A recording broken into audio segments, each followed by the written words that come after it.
નમસ્તે વિદ્યાર્થી મિત્રો, આજે આપણે ધોરણ 12 ભૌતિક વિજ્ઞાન વિષયમાં પ્રકરણ 7 ની એસી પ્રવાહ અથવા પ્રત્યાવર્તી પ્રવાહની વાત કરીશું. અગાઉ આપણે માત્ર અવરોધક ઘટક ધરાવતા એસી પરિપથની અંદર જે પાવર છે એનું સૂત્ર મેળવ્યું અને એ સૂત્ર તમે આ રીતે મેળવી રહ્યા. P power P 1/2 Im² R, જે ડીસી પ્રવાહ માટે મળતા પાવરના સૂત્ર કરતાં થોડું જુદું પડે છે.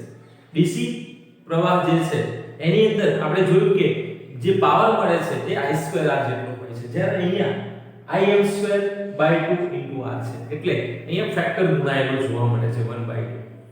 બીજી વાત, જે સમીકરણો આપણને ડીસી પ્રવાહ માટે મળે છે એવી જ રજૂઆત આપણે એસી પ્રવાહ માટે કરવા માંગતા હોઈએ તો એના માટે એક રાશિને વ્યાખ્યાયિત કરવાની જરૂર પડે છે, જેને આપણે IRMS તરીકે ઓળખીશું. એટલે અહીંયા પ્રવાહનું root mean square value IRMS, આને આપણે આવું લખીશું RMS. આનો મતલબ થશે રૂટ મીન સ્ક્વેર. હવે આને રૂટ એટલે વર્ગમૂળ, મીન એટલે સરેરાશ અને સ્ક્વેર એટલે વર્ગ. તો વર્ગિત સરેરાશનું વર્ગમૂળ, બરાબર, વર્ગિત સરેરાશ નું વર્ગમૂળ.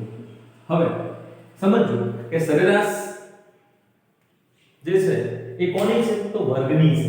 તો અહીંયા આપણે IRMS વેલ્યુ મેળવવી હોય તો શું કરવું પડે? તો જે પ્રવાહનું સમીકરણ છે એનો વર્ગ કરવો પડે. હવે આ રીતે સમજીએ કે અગાઉ આપણે આવું સમીકરણ મેળવી લાય, I = Im sin omega t. અગાઉની થિયરીમાં I = Im sin omega t સમીકરણ લાયા. આ સમીકરણ માંથી મારે સરેરાશ વર્ગિત વર્ગમૂળ જે છે એ મેળવવું છે, એટલે RMS વેલ્યુ મેળવવી છે. તો શું કરવું પડે? તો પહેલા આ સમીકરણનો વર્ગ કરવો પડે, પછી એની સરેરાશ લેવી પડે અને પછી એનું વર્ગમૂળ લેવું પડે.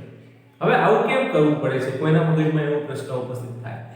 તો મિત્રો, આપણે જોયું કે પ્રવાહ જે છે એ સાઇન વિધેય પ્રમાણે બદલાય છે. આ રીતે બદલાય છે. પ્રવાહ આ રીતે ચેન્જ થાય છે. તો 0 સમય પ્રવાહ 0 હતો, કોઈ સમય મેક્સિમમ થયો, પાછો 0 થયો, પાછો ઋણ થયો, પાછો 0 થયો. હવે તમે આની એવરેજ લેવા જશો, સાદી એવરેજ, તો શું થશે?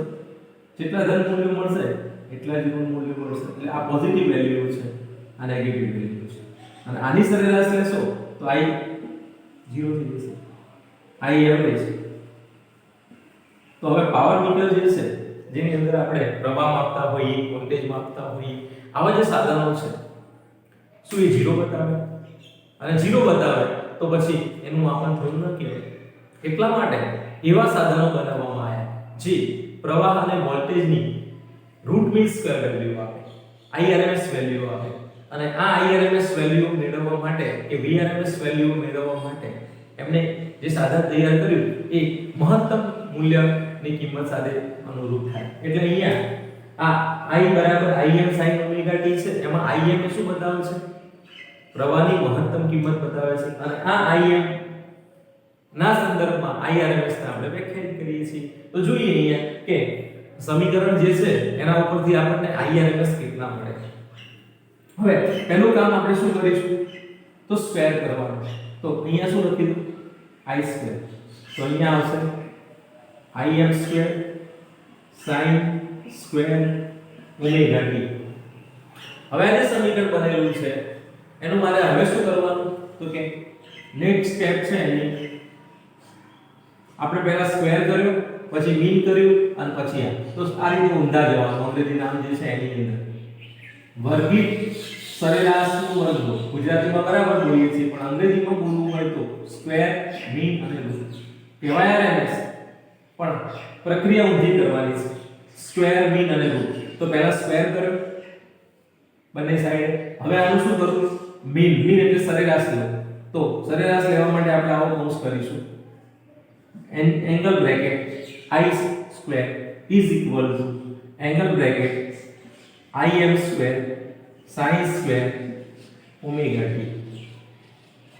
હવે મિત્રો આ જે છે, હવે આનું શું કામ કરવાનું બાકી રહ્યું? તો કે વર્ગ કરી નાખ્યો. હવે શું બાકી રહ્યું? વર્ગમૂળ લેવાનું. તો આ બાજુમાં શું મૂકીએ? વર્ગમૂળ I square બરાબર વર્ગમૂળમાં એવરેજ ઓફ im સ્ક્વેર અને sin સ્ક્વેર ઓમેગા t. હવે થોડું ધ્યાન રાખવાની બાબત આવે છે, સમજવા જેવું આવે છે કે આ જે કૌંસ છે એંગલ બ્રેકેટ, એની અંદર બે પદો છે, એક im વાળું પદ અને બીજું sin ઓમેગા t વાળું પદ. આ જે બે પદો છે એ બંનેના આપણે અલગ અલગ એવરેજ લઈ શકીએ. એટલે આનું નવું સૂત્ર આપણે આવું લખીએ. ચલો આની જગ્યાએ શું લખાય? I નો વર્ગ એની એવરેજ અને પછી છેલ્લા એનું વર્ગમૂળ. તો આ શું આપે છે? તો આ આપણને IRMS આપે. એટલે આની જગ્યાએ હું શું લખી દઉં? I લખી દઉં, અથવા ખબર પડે કે I નું કેવું મૂલ્ય છે? RMS મૂલ્ય. ચલો અહીંયા શું લખું? તો અહીંયા બે ભાગ કરી નાખું કૌંસની અંદરના પદના. એક એવરેજ ઓફ im સ્ક્વેર અને બીજું લખું average of sin square omega t. હવે થોડુંક સમજવા જેવું આવે છે કે આ બંને વચ્ચે ગુણાકાર છે. આની એવરેજ લઈશું, મહત્તમ મૂલ્ય તો ફિક્સ છે, મહત્તમ મૂલ્યના વર્ગની એવરેજ લઈશું અને પછી એનું વર્ગમૂળ લઈ લઈશું. તો એ શું થઈ જશે? તો કે IRMS is equal to IM થઈ જશે એનું, અને વર્ગમૂળની અંદર average of sin square omega t થશે. હવે જે સમીકરણ મળેલું છે એ સમીકરણમાં ગણિતનો આપણે ઉપયોગ કરીએ અને આ જે sin સ્ક્વેર ઓમેગા t વાળું પદ છે એનું સરેરાશ મૂલ્ય શોધી કાઢીએ. મિત્રો તમને sin સ્ક્વેર ઓમેગા t નું એક આવર્તકાળ પરનું સરેરાશ મૂલ્ય શોધતા આવડે છે. આ અગાઉ પણ આપણે જવાબ મેળવ્યો હતો. ફરી આની વાત કરી દઈએ કે sin સ્ક્વેર ઓમેગા t નું સીધું આપણને સંકલન કરતા આવડશે નહીં. એટલે sin સ્ક્વેર ઓમેગા t ની જગ્યાએ શું લખી દઈએ? પહેલા આપણે sin સ્ક્વેર ઓમેગા t બરાબર 1 minus cos 2 omega t by 2. આ ગણિતની અંદર સૂત્ર તમે ભણેલા છો. ત્રિકોણમિતિની અંદર આ બાબત આપણે જાણીએ છીએ. તો હવે આપણે આનો ઉપયોગ કરીએ. આ સૂત્રનો અહીંયા ઉપયોગ કરીશું. તો આની જગ્યાએ મારા જોડે કેટલા પદો થશે? તો આવું લખાશે 1/2 minus cos 2 omega t by 2. આવું લખાશે 1/2 minus cos 2 omega t by 2. અને બંનેનો એવરેજ લેવાની છે. તો આ રીતે એવરેજ લઈ લઈએ. આ થઈ ગયું એંગલ બ્રેકેટ. હવે શું કામ કરીશું? તો 1/2 ની એવરેજ અલગ લઈશું અને minus cos 2 omega t by 2 ની એવરેજ અલગ લઈશું. મિત્રો cos 2 ઓમેગા t જે છે એ વિધેય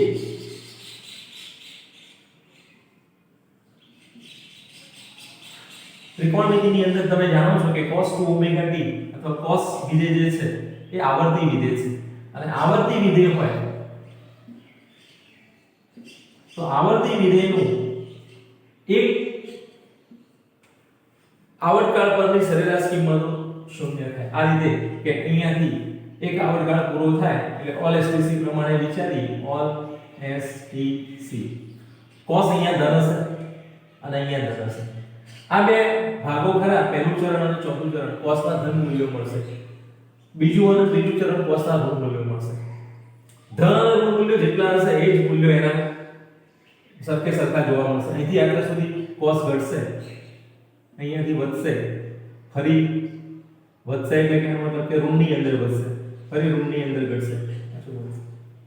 એટલે આ રીતે સર્કલ ઉપર જ્યારે તમે ફરો છો તો જેટલી ધન અને ઋણ કિંમતો આવે છે, બીજું તમે સંકલનની મદદથી પણ મેળવી શકો. સંકલનનો ઉપયોગ કરશો તો પણ આનો તમને જવાબ મળશે. તો આવર્તી વિધેય છે અને cos 2 ઓમેગા t ની એવરેજ 0 cos 2 ઓમેગા t ની એવરેજ 0 થતી હોય તો આપણે આ પદને cos 2 ઓમેગા t વાળા પદનો જવાબ 0 થાય. 0 ભાગ્યા 2 કરીએ તો 0 થવાનો છે. તો મને આનો જવાબ શું મળ્યો કહેવાય? તો કે એવરેજ ઓફ 1/2 માઈનસ 0 અને 1/2 ની એવરેજ શું થવાની? આના જે પદો છે એની એવરેજ 1/2 થવાની. તો આ જે sin² ઓમેગા t વાળો જે પદ છે એનો આખો જવાબ શું મળ્યો? તો કે sin² ઓમેગા t વાળા પદનો જવાબ આપણે કન્વર્ટ કરી આમાં લઈ ગયા, આનું સાદુરૂપ આપ્યું, આનું સાદુરૂપ આપ્યું તો આપણે 1/2 મળ્યું. આ જે 1/2 છે એ અહીંયા ભરી દઈએ તો શું મળ્યું? તો કે Im વર્ગમૂળની અંદર 1/2 અને 1/2 નું સાદુરૂપ આપીએ તો આનો જે જવાબ મળે છે એ કંઈક આ રીતે મળશે Im/√2. હવે આપણે આ Irms લખીએ છીએ ને જનરલી I તરીકે ઓળખીએ છીએ. તો Im/√2 બરાબર. તો રૂટ મીન સ્ક્વેર વેલ્યુ જે છે RMS એને આપણે આ રીતે ધ્યાનમાં લઈએ છીએ. કેમ લેવી પડે છે? તો sin અને cos આવર્તી વિધેયો છે. આ આવર્તી વિધેયો ઉપર જે એક આવર્તકાળ પરની સરેરાશ લેવામાં આવે તો 0 મળે છે. એટલે હવે દર્શક પ્રવાહ માપક હોય જે સાધન એ AC પ્રવાહ માપતું હોય તો એ કેટલા પ્રવાહને માપશે? તો હવે કાં તો એ સતત રિફ્લેક્ટ થાય કાં તો પછી એની વેલ્યુ માપી શકે નહીં, એવરેજ વેલ્યુ. એટલા માટે આપણે શું કરીએ છીએ? રૂટ મીન સ્ક્વેર વેલ્યુ લઈએ છીએ. એટલે પહેલા સ્ક્વેર કરીએ છીએ એટલે બધી કિંમતો ધન થઈ જાય, માઈનસ પ્લસ થઈ જાય, વર્ગ કરીશું એટલે પછી એને એવરેજ લઈએ છીએ. અને તમે વર્ગની એવરેજ લીધી હોય તો એનું વર્ગમૂળ પણ લેવું પડે. એટલે એને આપણે રૂટ મીન સ્ક્વેર વેલ્યુ તરીકે ઓળખીએ છીએ. આવું સમીકરણ તમને વોલ્ટેજ માટે પણ મળે. Voltage V Vm/√. હવે તમે સમજો કે આ જે વેલ્યુ બતાવે છે આ કઈ વેલ્યુ છે? આ I અને V. તો મિત્રો આપણા ઘરે જે પાવર આવે છે તમે તમારા પાવર મીટરની અંદર ચકાસ્યું હશે કે જે પાવર છે એ પાવર તમને વોલ્ટેજ અને પ્રવાહ દર્શાવતો હોય છે પાવર મીટરની અંદર. તો એમાં જે વોલ્ટેજ આવે છે 240 વોલ્ટ, એ 240 વોલ્ટ જે રજૂ થાય છે એ રજૂઆત આ Vrms ની હોય છે. અને એમાંથી મહત્તમ વોલ્ટેજ મેળવવો હોય તો Vm √2 * V થાય. એટલે અહીંયા આનું સાદુરૂપ આપીશું તો આનો જવાબ આપણને અહીંયા જે મળે છે એ કેટલો થશે? તો 240 * √2 અને એનો જે આન્સર મળે છે એ આન્સર તમારે અહીંયા શું કરવું પડે? મલ્ટીપ્લાય √2 વડે ગુણીને લખવું પડે. એટલે કે તમને ત્યાં સાચો મહત્તમ વોલ્ટેજ આવે. એટલે એનો મતલબ એવો નથી કે આટલો જ વોલ્ટેજ રહે છે. વોલ્ટેજ સતત બદલાય છે, પ્રવાહ પણ સતત બદલાય છે, પણ પાવર મીટર ઉપર જે પાવર દર્શાવવામાં આવે છે એ આ V અને I ના પદમાં હોય છે. અને એ કયો V અને I છે? તો એ આપણને અહીંયા RMS કિંમતો દર્શાવે છે. એટલે આ તમારે ધ્યાનમાં લેવાનું છે. હવે તમે જોઈ શકો છો કે Im/√2 I ની જગ્યાએ છે. હવે આ જે સૂત્ર લખેલું છે મેં પાવરનું, આને થોડું કન્વર્ટ કરીને લખું. આની અહીંયા આ જે સમીકરણ લાવે છે એનો અહીંયા ઉપયોગ કરીને લખું તો શું થશે આ સમીકરણ? તો કે એવરેજ P આ P બાર લખેલું છે એ પણ એવરેજ જ બતાવે છે. એવરેજ P Im²/2 * R છે. તો આની જગ્યાએ શું લખાય? I² લખાય. I² Im²/2 તો આની જગ્યાએ હું શું લખી દઉં? P I² R. જે કોના જેવું સમીકરણ થઈ ગયું? DC પ્રવાહના સંદર્ભમાં આપણે જે સમીકરણ લખીએ છીએ પાવર માટે એના જેવું સમીકરણ છે. માટે કહી શકાય કે DC પ્રવાહ અને AC પ્રવાહને જ્યારે આપણે સરખાવતા હોઈએ ત્યારે RMS પ્રવાહ અને વોલ્ટેજ ધ્યાનમાં લેવામાં આવે તો પાવરના સમીકરણમાં કોઈ ફેર પડતો નથી. અને વોલ્ટેજ પણ આપણને એ પ્રમાણે જ અહીંયા આપણે વોલ્ટેજના પદમાં પણ સમીકરણ લખી શકીએ છીએ.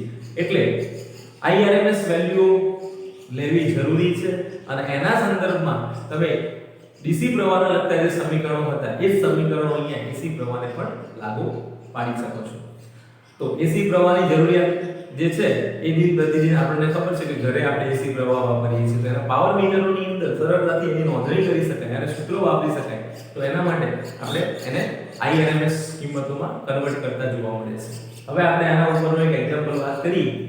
મિત્રો આપણે ઉદાહરણ 7.1 ની વાત કરીએ. હવે 7.1 ની જે રકમ છે એ આ મુજબ આપેલી છે.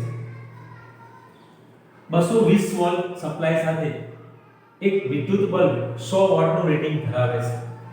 બલ્બનો અવરોધ સ્ત્રોત વોલ્ટેજનું મહત્તમ મૂલ્ય અને પ્રવાહનું RMS મૂલ્ય શોધવાનું કીધેલું છે.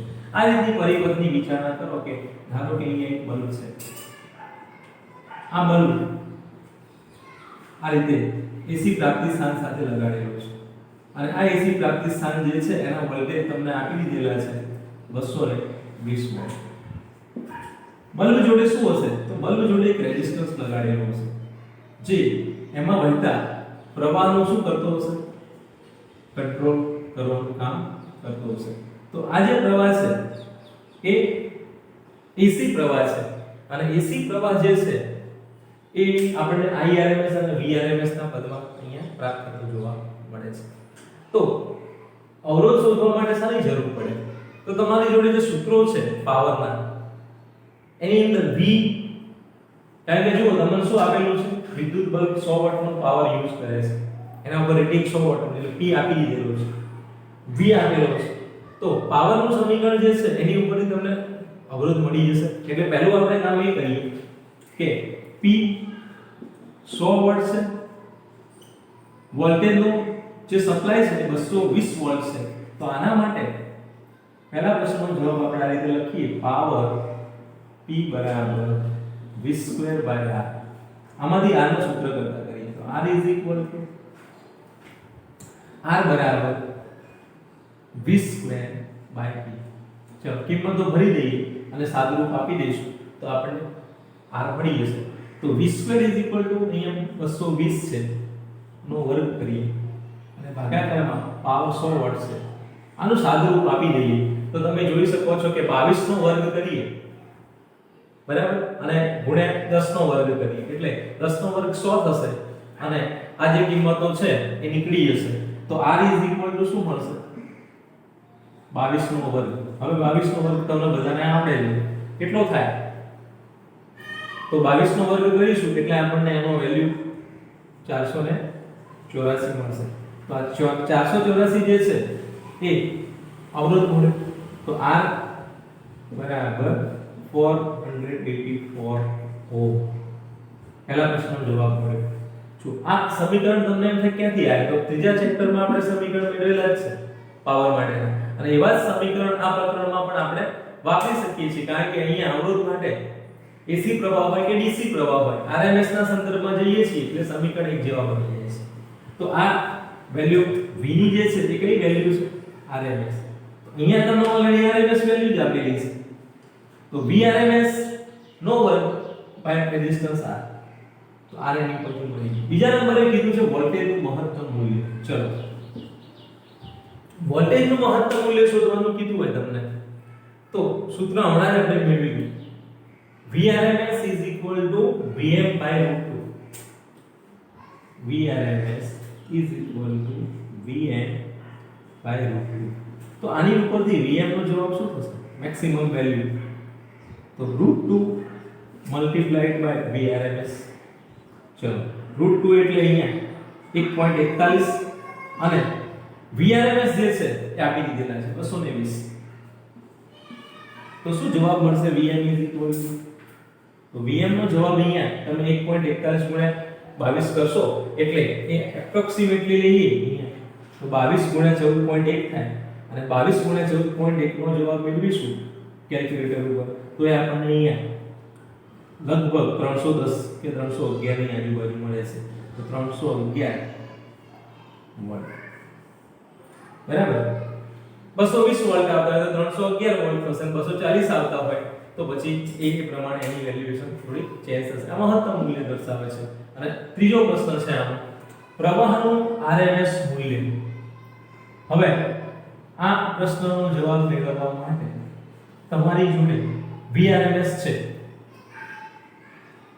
અને પાવર પણ છે, તો સીધે સીધું આપણે શું કરીએ, પાવરનું સૂત્ર બીજું જે છે પાવર P સ્ત્રોતમાંથી આવતો પાવર P VI આવું સમીકરણ છે।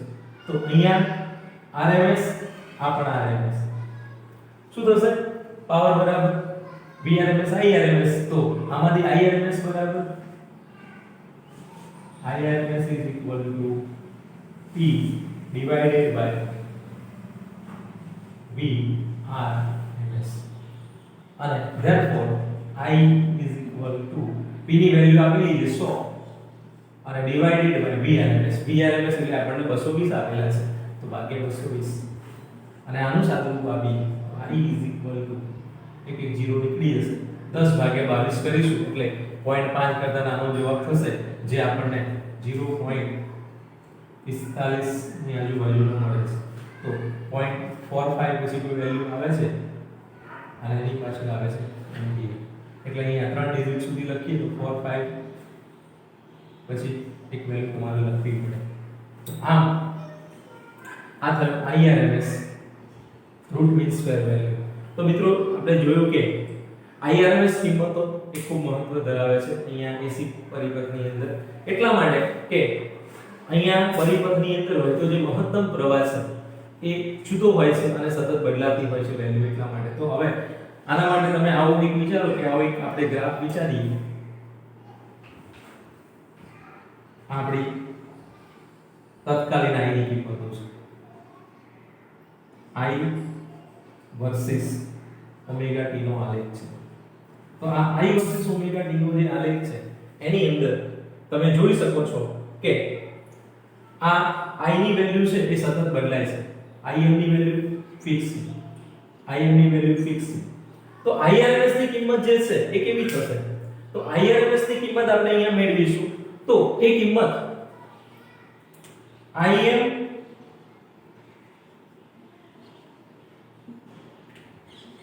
બાય √2 જેટલી, એટલે આ કિંમત બદલાવાની નથી કારણ કે Im ફિક્સ છે, Im ફિક્સ હોય તો IRMS ની કિંમત પણ ફિક્સ હશે। હવે IRMS ધન કે ઋણ ના હોય, એ માત્ર ધન જ હોય, તો અહીંયા ધારો કે આ Im ની વેલ્યુ છે, તો Im ને √2 વડે ભાગીશું એટલે કે આ વેલ્યુ મળશે, ધારો કે તો આ I થશે અને આનો ગ્રાફ આ રીતે મળશે, બરાબર। આ પ્રવાહ બદલાશે, જે પ્રવાહને દર્શાવીએ છીએ આપણે એ પ્રવાહ બદલાતો રહેશે આ રીતે પરિપથ, અમે અહીંયા આલેખમાં બતાવ્યું છે રીતે, પણ IRMS ની જે વેલ્યુ છે એ બદલાશે નહીં, એ ફિક્સ રહેશે અને ડિસ્પ્લે ઉપર તમને એક જ પ્રવાહ બતાવશે, જે અહીંયા 0.45 જે લખેલું છે, અને વોલ્ટેજ પણ એક જ બતાવશે 220, એ પણ બદલાશે નહીં, પરંતુ વોલ્ટેજનો ગ્રાફ જોઈએ તો એ પણ આ રીતે બદલાતો હશે। એટલે AC પ્રવાહ અને AC વોલ્ટેજ સતત બદલાતા હોય છે, પણ આપણને જે ડિસ્પ્લે ઉપર બતાવવામાં આવે છે મીટરની અંદર એ કયા હોય છે, IRMS અને